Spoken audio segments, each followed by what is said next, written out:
ಆಗಿದ್ದರೆ ಅಥವಾ ರೆಸೊನೇಟ್ ಆದರೆ ಮಾತ್ರ ತೊಗೊಳ್ಳಿ, ಇಲ್ಲಾಂದರೆ ಬಿಟ್ಬಿಡಿ. ಇದು ಒಂದು ಜನರಲ್ ರೀಡಿಂಗ್ ಮಾತ್ರ ಆಗಿರುತ್ತೆ.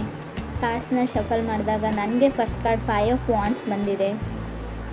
ಸೊ 5 ಆಫ್ ವಾಂಡ್ಸ್ ಕಾರ್ಡ್ ಬಂದ್ರೇ ನಾವು ಫೈಟ್ಸು ಅಥವಾ ಡ್ರಾಮಾ, ಮನೇಲಿ ತುಂಬ ಇಶ್ಯೂಸ್ ಅಂತ ಹೇಳ್ತೀವಿ. ಮೇ ಬಿ ರಿಲೇಷನ್ಶಿಪ್ ವಿಷಯದಲ್ಲಿ ಬಂದರೂ ಕೂಡ ನಾವು ಇದನ್ನು ಫ್ಯಾಮಿಲಿ ಫೈಟ್ಸ್ಗೆ ಕನ್ವರ್ಟ್ ಮಾಡ್ಬೋದು. ಅಥವಾ ನಿಮ್ಮ ಜೊತೆಗಿರೋರು ತುಂಬ ಕನ್ಫ್ಲಿಕ್ಟೆಡ್ ಆಗಿದ್ದಾರೆ ಅಂತ ಹೇಳ್ಬೋದು. ನಿಮ್ಮನ್ನು ತುಳಿಯೋದಕ್ಕೆ ಪ್ರಯತ್ನ ಪಡ್ತಾ ಇದ್ದಾರೆ.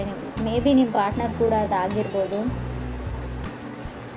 ಸೊ ಎಕ್ಸ್ಪೆಕ್ಟೇಷನ್ಸ್ ತುಂಬ ಇದೆ ನಿಮಗೆ ಬೇರೆಯವರಿಂದ, ಅದಾಗಬೇಕು ಇದಾಗಬೇಕು ಅಂತ. ಬಟ್ ಯಾವಾಗಲೂ ನೀವು ಅಂದ್ಕೊಂಡಿರೋ ಎಕ್ಸ್ಪೆಕ್ಟೇಷನ್ಸ್ಗೆ ಅವರು ರೀಚ್ ಆಗೋಲ್ಲ, ನೀವು ರೀಚ್ ಆಗೋಲ್ಲ. ಫೇಲ್ಡ್ ಎನರ್ಜಿ, ಏನೋ ನಾನು ಕಳ್ಕೊಂಡ್ಬಿಟ್ಟೆ, ಸೊ ನನ್ನ ಲೈಫ್ ಸರಿ ಇಲ್ಲ, ಸೊ ಆ ಥರ ನೆಗೆಟಿವ್ ಥಿಂಕಿಂಗ್ ತುಂಬ ಇದೆ ಅಂತ 5 ಆಫ್ ವಾಂಡ್ಸ್ ಹೇಳ್ತಾ ಇದೆ ನಿಮಗೂ ನಿಮ್ಮ ಪಾರ್ಟ್ನರ್ಗೂ. ಸೆಕೆಂಡ್ ಕಾರ್ಡ್ ನನಗೆ 8 ಆಫ್ ಕಪ್ಸ್ ಬಂದಿದೆ. ಓವರ್ ಎನರ್ಜಿ ಅಂತ ಹೇಳ್ಬೋದು. ಆಲ್ರೆಡಿ ಸಪ್ರೇಟ್ ಆಗಿದ್ದೀರಾ, ಸೊ ಎಮೋಷ್ನಲ್ ಇದ್ದೀರಾ. ಮೇ ಬಿ ಯಾರ ಜೊತೆನೂ ಮಾತಾಡೋಕ್ಕೆ ಇಷ್ಟ ಇಲ್ಲ, ನಿಮ್ಮ ಪಾರ್ಟ್ನರ್ ಜೊತೆ ಕಮ್ಯುನಿಕೇಟ್ ಮಾಡೋಕ್ಕೆ ರೆಡಿ ಇಲ್ಲ. ನಿಮ್ಗೆ ಏನು ಹರ್ಟ್ ಆಗಿದೆ ಅಂತ ಹೇಳೋಕ್ಕೂ ಅದರ್ ಪರ್ಸನ್ ರೆಡಿ ಇಲ್ವೋ, ನೀವು ರೆಡಿ ಇಲ್ವೋ. ತುಂಬ ಮಿಸ್ಟೀರಿಯಸ್ ಎನರ್ಜಿ ಅಂತ ಹೇಳ್ಬೋದು. ಆಲ್ರೆಡಿ ನೀವು ಮೆಂಟಲಿ ಆ ರಿಲೇಷನ್ಶಿಪ್ಪಿಂದ ಹೊರಗಡೆ ಹೋಗಿದ್ದೀರಾ, ಕೆಲವರು ಫಿಸಿಕಲಿ ಅಷ್ಟೇ ಅಲ್ಲಿದ್ದೀರಾ ಅಂತ ಕೂಡ ಕಾರ್ಡ್ ಹೇಳ್ತಾ ಇದೆ. ಥರ್ಡ್ ಕಾರ್ಡ್ ನನಗೆ 7 ಆಫ್ ವಾಂಡ್ಸ್ ಬಂದಿದೆ. 7 ಆಫ್ ವಾಂಡ್ಸ್ ಕೆಲವೊಮ್ಮೆ ಕಂಫರ್ಟ್ ಲವ್ ಅಂತ ಹೇಳ್ತೀವಿ. ಆ ಕಂಫರ್ಟೇಬಲಿಟಿ ಇಲ್ಲ ನಿಮ್ಮಿಬ್ಬರ ಮಧ್ಯೆ ಅಂತ ಹೇಳುತ್ತೆ ಕಾರ್ಡು. ಸೊ ಮುಂಚೆ ಇತ್ತು, ಇತ್ತೀಚೆಗೆ ಇಲ್ಲ ಅಂತ ಕೂಡ ಹೇಳ್ಬೋದು. ಆಲ್ರೆಡಿ ಸಪ್ರೇಟ್ ಕೂಡ ಕೆಲವ್ರು ಆಗಿರ್ಬೋದು. ಗುಡ್ ಮೆಮೊರೀಸ್ ಇದೆ ನಿಮಗೆ, ತುಂಬ ಹಳೆ ನೆನಪುಗಳು ಕಾಡುತ್ತೆ, ಒಳ್ಳೊಳ್ಳೆ ನೆನಪುಗಳಿದೆ. ತುಂಬ ಲೆವೆಲ್ ಆಫ್ ಸ್ಟ್ಯಾಂಡರ್ಡ್ ಜಾಸ್ತಿ ಅವ್ರಿಗೆ ಅಂತ ಅನಿಸುತ್ತೆ. ಅಥವಾ ನೀವು ಕನೆಕ್ಟ್ ಆಗಿರೋ ಪರ್ಸನ್ಗೆ ಹೀಗೆ ಇರಬೇಕು, ಹೀಗೆ ಆಗಬೇಕು ಅನ್ನೋ ಕೆಲವೊಂದು ಲೆವೆಲ್ ಆಫ್ ಸ್ಟ್ಯಾಂಡರ್ಡಿಟಿ ಇದೆ ನಿಮಗೆ. ಮೇ ಬಿ ಅವರು ನಿಮ್ಮ ಕ್ರೈಟೀರಿಯಾಕ್ಕೆ ರೀಚ್ ಆಗ್ತಾ ಇಲ್ವೋ, ನೀವು ನಿಮ್ಮದೇ ಕೆಲವೊಂದು ರೂಲ್ಸ್ನ ಹಾಕೊಂಡು ಬಿಟ್ಟಿದ್ದೀರಾ, ಕೆಲವೊಂದು ಎಥಿಕ್ಸ್ನ. ಸೊ ಇದು ಹೀಗೆ ಇರಬೇಕು, ಇದು ಹಾಗೆ ಆಗಬೇಕು ಅಂತ. ಆ ಲೆವೆಲ್ಗೆ ಯಾರೂ ರೀಚ್ ಆಗೋಕ್ಕಾಗಲ್ಲ. ಸ್ವಲ್ಪನಾದರೂ ಅಡ್ಜಸ್ಟ್ಮೆಂಟ್ ಇರಬೇಕು ಅಂತ ಕಾರ್ಡ್ ಹೇಳುತ್ತೆ. ಸೊ ಯಾರೋ ನಿಮ್ಮನ್ನು ಡೇಟ್ಗೂ ಕೂಡ ಕರಿಬೋದು, ನಿಮ್ಮ ಜೊತೆ ಮಾತಾಡಬೇಕು, ಟೈಮ್ ಬೇಕು, ಅಥವಾ ಕಾಲ್ ತುಂಬ ನಿಮ್ಗೇನೋ ಆಗಿಬಿಡುತ್ತೆ ಗಾರ್ಡ್ ಡೌನ್ ಮಾಡಿದರೆ. ಸೊ ಈಗೋ ಹರ್ಟ್ ಆಗುತ್ತೋ ಏನೋ ಗೊತ್ತಿಲ್ಲ ನಿಮಗೆ. ಸೊ ಯಾರ ಮುಂದೆನೂ ಫೀಲಿಂಗ್ಸ್ನ ಶೇರ್ ಮಾಡ್ಕೊಳ್ಳೋಕ್ಕೆ ರೆಡಿ ಇಲ್ಲ ನೀವು. ಎಲ್ಲಿ ಮತ್ತೆ ಹರ್ಟ್ ಆಗಿಬಿಡುತ್ತೋ, ಫಾಸ್ಟ್ ಹರ್ಟಿಂದ ಹೊರಗಡೆ ಬಂದಿಲ್ಲ ಅಂತ ಕೂಡ ಕಾರ್ಡ್ ಹೇಳುತ್ತೆ. ಫೋರ್ತ್ ಕಾರ್ಡ್ ನನಗೆ ಕಿಂಗ್ ಆಫ್ ಪೆಂಟಿಕಲ್ಸ್ ಬಂದಿದೆ. ಕೆಲವೊಮ್ಮೆ ಕಿಂಗ್ ಆಫ್ ಪೆಂಟಿಕಲ್ಸ್ ಸ್ಟೆಬಲ್ ಆಗಿರೋ ವ್ಯಕ್ತಿನ ರೀಪ್ರೆಸೆಂಟ್ ಮಾಡುತ್ತೆ. ಮೇ ಬಿ ವೃಷಭ ರಾಶಿಯವರು ಆಗಿರ್ಬೋದು ಅವರು, ಅಥವಾ ನೀವು ಕೂಡ ಆಗಿರ್ಬೋದು. ಒಳ್ಳೆ ಕೆಲಸದಲ್ಲಿದ್ದೀರಾ, ಸ್ಯಾಲ್ರಿ ಇದೆ, ನಿಮ್ಮ ಬಿಲ್ಸ್ನ ನೀವು ಪೇ ಮಾಡ್ಬೋದು. ಸೊ ಆ ಥರ ತುಂಬ ಸೀರಿಯಸ್ ಕೈಂಡ್ ಆಫ್ ಪರ್ಸನ್ ನಿಮ್ಮ ಲೈಫಲ್ಲಿ ಬರ್ಬೋದು, ಆಫರ್ ಮಾಡ್ಬೋದು. ಆಲ್ರೆಡಿ ನೀವು ಮದುವೆ ಆಗಿರ್ಬೋದು ಆ ಥರ ಇರೋ ವ್ಯಕ್ತಿ ಜೊತೆ. ಫಿಫ್ತ್ ಕಾರ್ಡ್ ನನಗೆ 2 ಆಫ್ ಕಪ್ಸ್ ಬಂದಿದೆ. ಕೆಲವ್ರಿಗೆ ತುಂಬ ಡಿಫಿಕಲ್ಟೀಸ್ನ ಹೇಳ್ತೀನಿ. 2 ಆಫ್ ಕಪ್ಸ್ ಕೆಲವೊಮ್ಮೆ ಎಮೋಷ್ನಲ್ ರೀಬರ್ತ್ ಅಂತ ಹೇಳ್ತೀವಿ. ಕಣ್ಣಲ್ಲಿ ತುಂಬ ನೀರು ಹಾಕ್ಬೋದು ನೀವು ಫೆಬ್ಬಲ್ಲಿ. ತುಂಬ ಎಮೋಷ್ನಲಿ ಡ್ರೈನಡ್, ಎಲ್ಲ ಚಿಕ್ಕ ಪುಟ್ಟ ವಿಷಯನೂ ಮನಸ್ಸಿಗೆ ಹಾಕೊಳ್ಳೋ ಅಂಥ ಚಾನ್ಸಸ್ ಕೂಡ ಇದೆ. ತುಂಬ ಸೆನ್ಸಿಟಿವ್ ಪರ್ಸನ್ ಅಂತ ಹೇಳ್ತೀನಿ ಇನ್ನೊಂದು ಅರ್ಥದಲ್ಲಿ ಹೇಳಬೇಕಂದ್ರೆ. ಈ ಥರ ನೀವಿದ್ದೀರೋ ಅದರ್ ಪರ್ಸನ್ ತುಂಬ ಮೂಡಿ, ಯಾವಾಗ ಅವ್ರ ಮೂಡ್ ಕೈ ಕೊಡ್ತು ಅಂತ ಅವ್ರಿಗೆ ಗೊತ್ತಿರೋಲ್ಲ. ಸೊ ಸೈಲೆಂಟ್ ಆಗಿಬಿಡ್ತಾರೆ ಅವ್ರ ಮೂಡು ಅಪ್ಸೆಟ್ ಆಯಿತು ಅಂದರೆ ಅಂತ ಕೂಡ ಕಾರ್ಡ್ ಹೇಳ್ತಾ ಇದೆ. 6th ಕಾರ್ಡ್ ನನಗೆ ಜಡ್ಜ್ಮೆಂಟ್ ಕಾರ್ಡ್ ಬಂದಿದೆ. ಸೊ ಜಡ್ಜ್ಮೆಂಟ್ ಕಾರ್ಡ್ ಬಂದರೆ ಕೆಲವೊಮ್ಮೆ ನೀವು ಡಿವೋರ್ಸ್ಗೆ ಅಪ್ಲೈ ಮಾಡಿರ್ತೀರ, ಅಥವಾ ನಿಮ್ಮ ಫ್ಯಾಮಿಲಿಯಲ್ಲಿ ಏನೋ ಲೀಗಲ್ ಇಶ್ಯೂಸ್ ನಡೀತಾ ಇರುತ್ತೆ. ಡಿವೋರ್ಸೇ ಅಂತ ಹೇಳಲ್ಲ ನಾನು, ಮೇ ಬಿ ಲಾಯರ್ನ ಕನ್ಸಲ್ಟ್ ಮಾಡೋದು, ಸೊ ಕೋರ್ಟ್ಗೆಲ್ಲ ಓಡಾಡೋದು, ಈ ಥರ ಲೀಗಲಿ ಕೆಲವೊಂದು ಇಶ್ಯೂಸ್ ನಡೀತಾ ಇದ್ರೂ ಕೂಡ ಜಡ್ಜ್ಮೆಂಟ್ ಕಾರ್ಡ್ ಬಂದಿರುತ್ತೆ. ಡಿಫಿಕಲ್ಟೀಸ್ ಅಂತ ಹೇಳ್ತೀನಿ. ಸೊ ಯಾರಿಂದನೋ ದೂರ ಆಗೋಕ್ಕೆ ಟ್ರೈ ಮಾಡ್ತಾ ಇದ್ದೀರಾ, ವಾಕವೇ ಆಗೋಕ್ಕೆ ಟ್ರೈ ಮಾಡ್ತಾ ಇದ್ದೀರಾ. ಫೈಟಿಂಗ್ಸ್ ಅಂತ ಇದೆ, ಕೇರ್ಫುಲ್ ಆಗಿರಿ. ಫಿಸಿಕಲ್ ಫೈಟ್ ಕೂಡ ಆಗ್ಬೋದು ಫ್ಯಾಮ್ಲಿ ನಡುವೆ ಅಂತ ಅನಿಸುತ್ತೆ. ಸೊ ಮೇ ಬಿ ಯಾವುದಾದ್ರೂ ಕೇಸು, ಕಾನೂನು, ಸೊ ಆ ಥರ ಫೈಲ್ ಡಾಕ್ಯುಮೆಂಟೇಷನ್ ಸ್ವಲ್ಪ ಓಡಾಟ ಜಾಸ್ತಿ ಇರುತ್ತೆ. ಜಡ್ಜ್ಮೆಂಟ್ ಇರೋದ್ರಿಂದ ತುಂಬ ಕೇರ್ಫುಲ್ ಆಗಿರಬೇಕು. ಅದು 6th ಪ್ಲೇಸಲ್ಲಿ ಇರೋದ್ರಿಂದ ಖಂಡಿತವಾಗ್ಲೂ 7th card queen of pentacles ಬಂದಿದೆ. ಸೊ ತುಂಬ ಬೇಗ ಹೇಳ್ತಾ ಇದ್ದೀನಿ ಅಂತ ಅಂದ್ಕೊಳ್ಬೇಡಿ. ಸೊ ಟೂ ಅರ್ಲಿ, ತುಂಬ ಬೇಗನೆ ಡಿವೋರ್ಸ್ ಆಗೋವಂಥ ಚಾನ್ಸಸ್ ಇದೆ. ಸೊ ಮೇ ಬಿ ಅವರನ್ನು ನೀವು ಅರ್ಥ ಮಾಡ್ಕೊಳ್ಳಲ್ಲ. ಸೊ ಇನ್ನೂ ಜಸ್ಟ್ ಕ್ರಶ್ ಆಗಿರುತ್ತೆ, ಬ್ರೇಕಪ್ ಆಗೋವಂಥ ಚಾನ್ಸಸ್ ಇದೆ. ಸೊ ಇನ್ನೂ ಅವ್ರ ಬಗ್ಗೆ ನೀವೇನು ತಿಳ್ಕೊಂಡಿರಲ್ಲ. ಸೊ ಆಲ್ರೆಡಿ ಕೆಲವ್ರಿಗೆ ಆಗಿರ್ಬೋದು. 8th ಕಾರ್ಡ್ ನನಗೆ 3 ಆಫ್ ಸಾರ್ಡ್ಸ್ ಬಂದಿದೆ.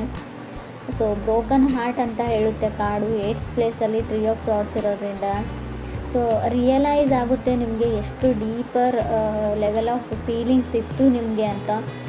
ಮೇ ಬಿ ಪ್ರಯೋಜನ ಇಲ್ಲ ಅಂತ ಹೇಳ್ತೀನಿ. ಆಲ್ರೆಡಿ ಡಿವೋರ್ಸ್ ಆಗಿದೆ. ಇವಾಗ ನೀವು ತುಂಬ ಯೋಚನೆ ಮಾಡ್ತಾ ಇದ್ದೀರಾ. ಈ ಯೋಚನೆನ ಮುಂಚೆನೇ ಮಾಡಿದರೆ ಏನಾದರೂ ಯೂಸ್ ಇತ್ತು ಅಂತ ಅನಿಸುತ್ತೆ. ಸೊ ನಾನು ಯಾವಾಗಲೂ ಹೇಳ್ತೀನಿ, ತಾಳ್ಮೆ ಇರಲಿ. ಒಂದು 100 ಟೈಮ್ಸ್ ಯೋಚನೆ ಮಾಡಿ ಯಾವುದೇ ಡಿಸಿಷನ್ನ ತೊಗೊಳ್ಳೋಕ್ಕಿಂತ ಮುಂಚೆ ಅಂತ. ಕೆಲವರು ಲೈಫಲ್ಲಿ ರಾಂಗ್ ಡಿಸಿಷನ್ನ ತೊಗೊಂಡಿದ್ದೀರಾ, ಏನೋ ಮಿಸ್ಅಂಡರ್ಸ್ಟ್ಯಾಂಡಿಂಗು, ಏನೋ ಒಂದು ಚಿಕ್ಕ ವಿಷಯಕ್ಕೆ ಸ್ಟಾರ್ಟ್ ಆಗಿರೋ ಫೈಟ್ಸು ಡಿವೋರ್ಸ್ವರೆಗೂ ಹೋಗಿ ಆಲ್ರೆಡಿ ಕೆಲವ್ರದ್ದು ಡಿವೋರ್ಸ್ ಕೂಡ ಆಗಿದೆ ಅಂತ ಕಾರ್ಡ್ ಹೇಳ್ತಾ ಇದೆ. ಕೆಲವ್ರಿಗೆ ಇಲ್ಲಿ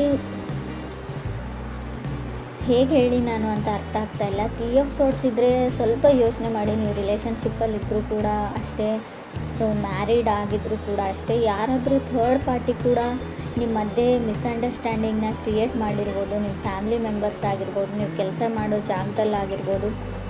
ಏನೋ ಒಂದು ಇಲ್ಯೂಷನ್, ಒಂದು ಭ್ರಮೆಯಲ್ಲಿದ್ದೀರಾ ನೀವು ಭ್ರಮೆಯಲ್ಲಿದ್ದೀರೋ ಅದರ್ ಪರ್ಸನ್.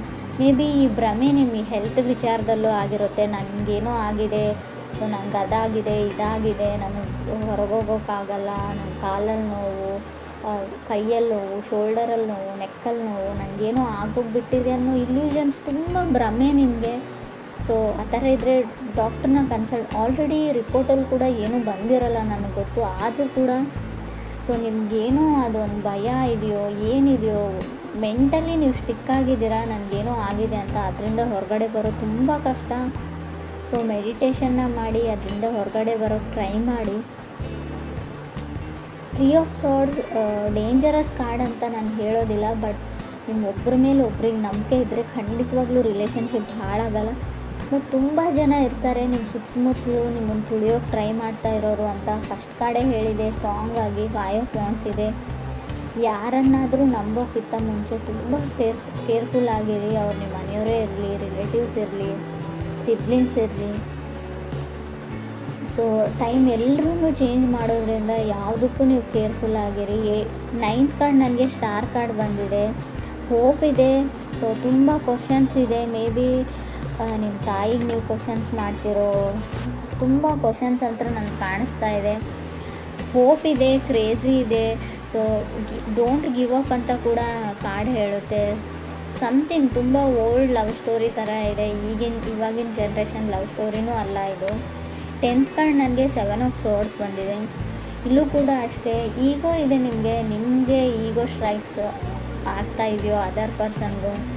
ಒಂದು ಚಿಕ್ಕ ಈಗೋ, ಒಂದು ಚಿಕ್ಕ ಕಾಲು, ಒಂದು ಚಿಕ್ಕ ಮೆಸೇಜಲ್ಲಿ ಎಲ್ಲ ಪ್ರಾಬ್ಲಮ್ ಸಾಲ್ವ್ ಆಗಿ ಹೋಗುತ್ತೆ. ಬಟ್ ಯಾರೂ ಆ ಕಾಲ್ನ ಮೂವ್ನ ತೊಗೊಳಕ್ಕೆ ರೆಡಿ ಇಲ್ಲ ಇಬ್ಬರಲ್ಲಿ ಒಬ್ಬರು ಅಂತ ಹೇಳ್ತಾ ಇದೆ. 7 ಆಫ್ ಸಾರ್ಡ್ಸ್ ಕೆಲವೊಮ್ಮೆ ನೀವು ಮಾಡದೇ ಇರೋ ತಪ್ಪಿಗೆ ನಿಮ್ಮ ರಿಲೇಷನ್ಶಿಪ್ ಹಾಳಾಗೋದನ್ನು ಕೂಡ ರೀಪ್ರೆಸೆಂಟ್ ಮಾಡುತ್ತೆ. ಸಮಥಿಂಗ್ ಮಿಸ್ಅಂಡರ್ಸ್ಟುಡ್ ಮಾಡ್ಕೊಂಡಿದ್ದೀರಾ ನೀವು ನಿಮ್ಮ ಪಾರ್ಟ್ನರ್ ಬಗ್ಗೆ ಅಂತ ಹೇಳ್ಬೋದು. ಕ್ರಾಸ್ ವಾಷರ್ಸ್ ಆಗಿದ್ದ ಬಗ್ಗೆ ತಪ್ಪು ತಿಳ್ಕೊಂಡಿದ್ದೀರಾ ಗೊತ್ತು. ಯಾವಾಗಲೂ ಅವ್ರ ಗೋಳನ್ನೇ ಹೇಳ್ತಾ ಇರ್ತಾರೆ. ನಿಮಗೆ ಕೇಳಿ ಸಾಕಾಗಿದೆ, ಕಿರಿಕಿರಿ ಆಗಿದೆ. ಖುಷಿಯಾಗಿರೋದನ್ನು ಏನೂ ಹೇಳೋದಿಲ್ಲ, ಖುಷಿಯಾಗಿರೋದನ್ನೂ ಬಿಡೋದಿಲ್ಲ, ಖುಷಿಯಾಗಿರೋಕ್ಕೆ ಟ್ರೈನೂ ಮಾಡೋದಿಲ್ಲ ಅಂತ ನಿಮ್ಗೆ ಅನ್ನಿಸ್ತಾ ಇರ್ಬೋದು. 11th ಕಾರ್ಡ್ 8 ಆಫ್ ಕಪ್ಸ್ ಬಂದಿದೆ.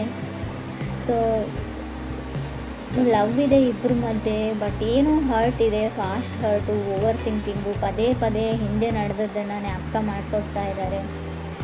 ಸೊ ತುಂಬ ಪ್ರಾಮಿಸಸ್ನ ಮಾಡಿದರೆ ಯಾರಾದರೂ ಸೊ ಪದೇ ನಿಮ್ಮ ಲೈಫಲ್ಲಿ ಸರ್ಕಲ್ ಥರ ಮತ್ತೆ ಬರ್ತಾ ಇದ್ದಾರೆ, ಮತ್ತೆ ಆಣೆ ಪ್ರಮಾಣ ಮಾಡ್ತಾ ಇದ್ದಾರೆ. ಯಾವುದನ್ನು ಅವ್ರು ಈಡೇರಿಸ್ತಾ ಇಲ್ಲ, ನಡೆಸ್ಕೊಳ್ತಾ ಇಲ್ಲ ಅಂತಂದರೆ ಖಂಡಿತವಾಗ್ಲೂ ಅವ್ರ ಪಾಡಿಗೆ ಬಿಟ್ಬಿಡಿ. ಟೈಮ್ ಟು ಗಿವ್ ಅಪ್ ಅಂತ ಹೇಳುತ್ತೆ 8 ಕಾರ್ಡು. ಯಾವುದು ನಿಮಗೆ ಸರ್ವ್ ಮಾಡಲ್ಲ, ಯಾವುದರಿಂದ ನಿಮಗೆ ಖುಷಿ ಆಗಲ್ಲ, ನೆಮ್ಮದಿ ಇಲ್ಲ, ತುಂಬ ಹರ್ಟ್ ಇದೆ, ತುಂಬ ನೋವಿದೆ, ಅದನ್ನು ಬಿಟ್ಬಿಡಿ, ಆ ದಾರಿನ ಬಿಟ್ಬಿಡಿ, ಅವ್ರನ್ನ ಮರ್ತು ಬಿಡಿ ಅಂತಲೇ ಕಾರ್ಡ್ ಹೇಳ್ತಾ ಇದೆ ಲಾಸ್ಟ್ ಕಾರ್ಡು.